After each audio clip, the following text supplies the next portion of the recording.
Itago niyo na lang ako sa pangalang Ryan 30 mula Cagayan. Hello mga kasisi. Hindi ko na alam kung saan ako huhugot ng lakas. Pero ngayong gabi, gusto ko lang ilabas kahit dito. Baka sakaling may makaintindi. 3 taon na kaming magkasintahan ng girlfriend ko, 26 siya. Sa una, masaya, masarap. Palaging may good morning at ingat ka sa bawat araw.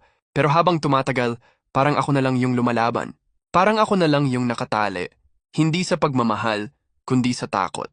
Lately, hindi ko na maramdaman yung dating spark. Sinubukan kong ipaglaban. Pinaalala ko sa sarili ko kung bakit ko siya minahal. Pero kahit anong pilit, parang hindi na bumabalik.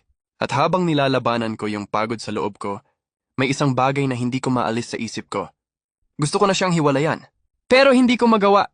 Bakit? Kasi isang beses nung nakaraang taon, nag-break kami ng ilang araw. Akala ko tapos na. Pero kinabukasan, tumawag yung kaibigan niya, umiiyak, humihingi ng saklolo, naglaslas daw siya, at mula noon hindi na ako umalis.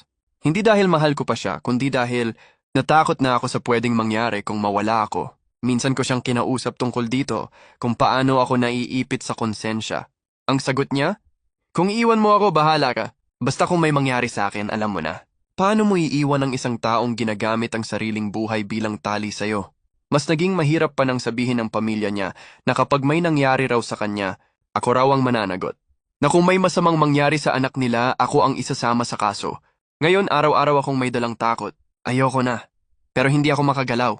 Hindi ako makaalis. Parang nakakulong ako sa relasyon na hindi ko na ginusto, pero hindi ko rin maiwan kasi baka tuluyan nang masira ang taong minsang minahal ko rin. Pero tanong ko lang mga kasisi, paano mo pipiliin ang sarili mo? Kung ang paglayo mo ay pwedeng maging dahilan ng pagbagsak ng isang tao? At paano kung hindi mo na siya mahal, pero takot ka na sa konsensya, sa banta, sa pwedeng kaso? Hindi ako masamang tao, pero napapagod na rin ako.